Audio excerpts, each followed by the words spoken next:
Coles Building and Supply has done some cutting in this land and left a lot of understory and underbrush. I was just looking at, this is all dewberry, and this is bristly dewberry. It's loaded with spines, and what is it doing? It's covering over an area that is composting branches and roots and whatnot, and it is acting as a defense mechanism.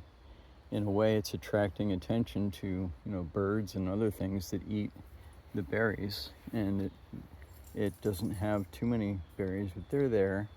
It's struggling because of the heat, the intense heat we've had, and not as much dew. But here's a wonderful, like a field of it, and the berries are there.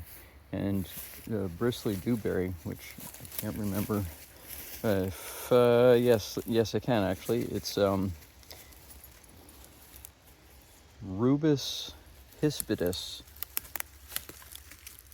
But it's all over this patch, and it's growing very wiry, and we're just looking at this up close. Quite bristly. Bristly, I would say it's actually more thorny than bristly, but bristly dewberry is a defense mechanism, as well as raspberry and a few other plants. Here's blackberry actually, and there are a number of plants that come into an area after it's been devastated by deforestation in this case, as a way of sort of protecting itself from more damage, or from uprooting things and whatnot. Small trees coming in is another one.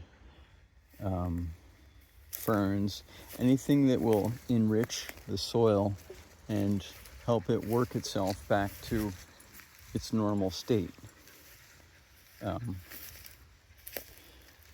The earth is very much, in a sense, here taking care of itself. The grasses here lend themselves well to deer coming in and consuming the grass and laying down and pooping, and the rest of the environment here sort of is taking care of itself, decomposing slowly. We have mushroom species. I think it's, if I'm correct, sulfur shelf, which is on a deciduous branch. But this hillside a few years ago was quite well forested, and now it's kind of barren and missing a bunch of things. But the exposure, of course, things do come in, and they take root, and they take place, and they decompose and continue to do their thing. Speaking of decomposition, I love the way nature sort of speaks through me. I'm looking around for mushrooms, but what I'm seeing more of here is the nature of a defense mechanism. I mean, look at this pile of brush right here is covered with berries, and it's just dewberry for the most part, but it's try and reach through it, and it's going to be really challenging. And amongst this, I'm sure, is the home to many little beings. The dewberry is covering the pile, and there are berries on it which attract birds, then the bird sits there and eats the stuff, and it poops and enriches the soil and gets the whole underbrush thing going, and gets the whole of the turning and the cycling of material back into a rich soil bed after it gets scraped.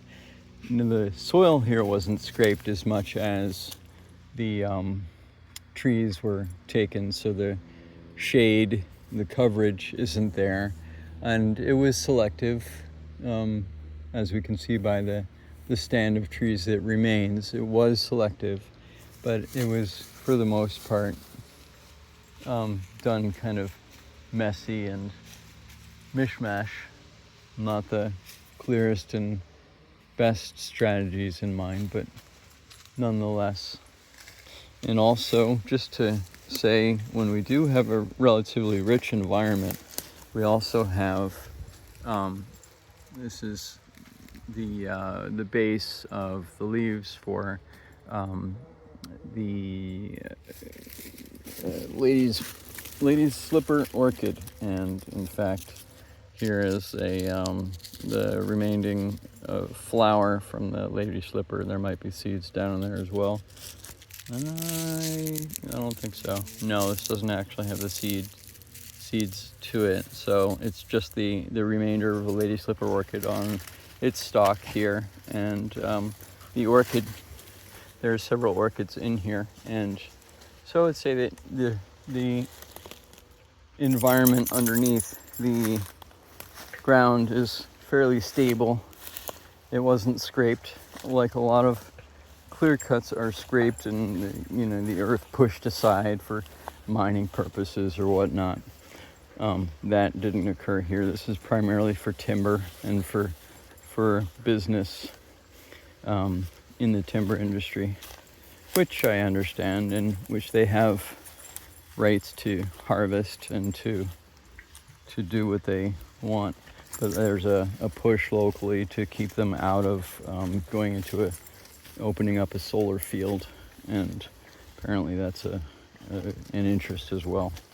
People will do all kinds of things, and sometimes not in the best interest of the neighbors and whatnot, but it always brings up a question of whose morals and whose standards are we following, and ultimately, how does it benefit the land in the long run, or how does it benefit somebody's pocket or pocketbook in the short run? We have to look at all of these things and put those into perspective. And did we follow best practices? I think they do pretty well. I just wanted to point out, as I'm looking around, here's snake, I think it's called snake leaf or snake root plantain. When it's got a nice spike on it, I'm not sure when it's going to go to seed or what, but snake plantain. I love the skin of it. It's a soft, almost a succulent leaf, but it's a soft, somewhat hairy leaf, and it has this really detailed, intricate leaf pattern, which is sort of variegated, and there are some ladies slipper orchid bases nearby. There's a lot of stuff in the environment here. Hemlock, which I'm sure will have mushrooms on it in time. So there are mushrooms and things around. It is a fairly rich environment in that sense. Still, there's a lot here. But I'm often curious where people's morals and ethics are when they decide to take out a chunk of forest. Was it all for money? Is it based on best practices? And everybody wants to have their say of the place that they visit frequently, but often this is up to really the landowner and how they want their land to be treated, and how they want people to show up on their land, if they want people to show up on their land. So far, this is part of the Robert Frost Trail, and nearby, so it looks like there's a generally conservative viewpoint, conservative or conservation minded viewpoint, which is good to see. There are a couple spots along here that are typical for me to find a lot of mushrooms and a lot of possibilities, but I don't think today is going to be quite those things up, mainly because it's been dry for the last week. Although I did pick 11 pounds of maitake this morning,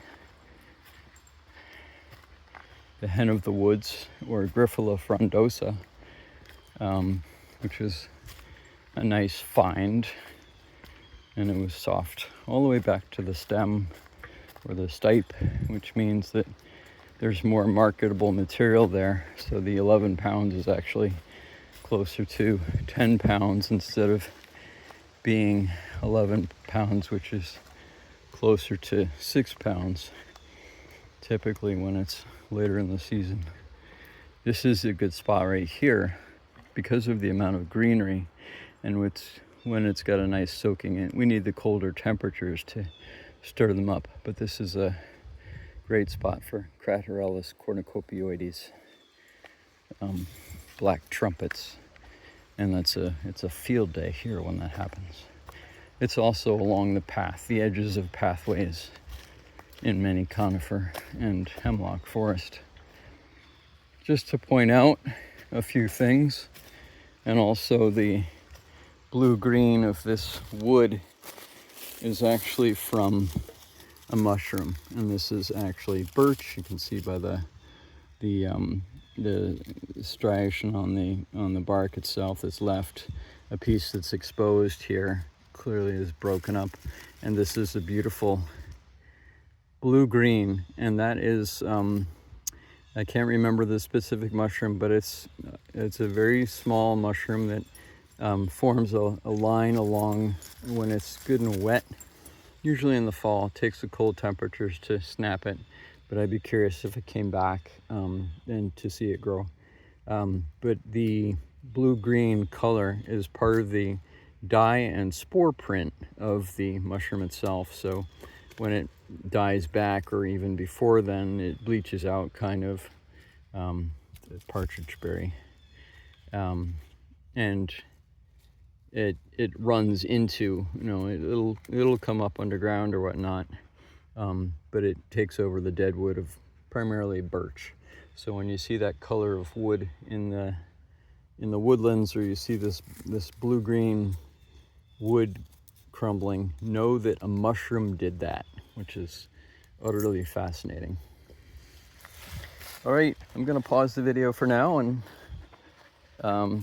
come back to it when I'm got another thing of interest. Thank you for watching, and thank you for being curious about the woodlands of the Northeast and about different foraging areas and zones, and what happens in deforestation and the thoughts that go with that, along with the way the environment will take care of itself and protect itself and guard itself. If we think of the bigger picture of the earth being a live being, the Gaia hypothesis, I believe, that the world is a living organism, then we know that when it's not doing well, that it will do its best to take care of itself. Air. Well, it's usually a damp environment in here, so curious if there's anything. Well, we'll see. As a friend of mine said, we'll see.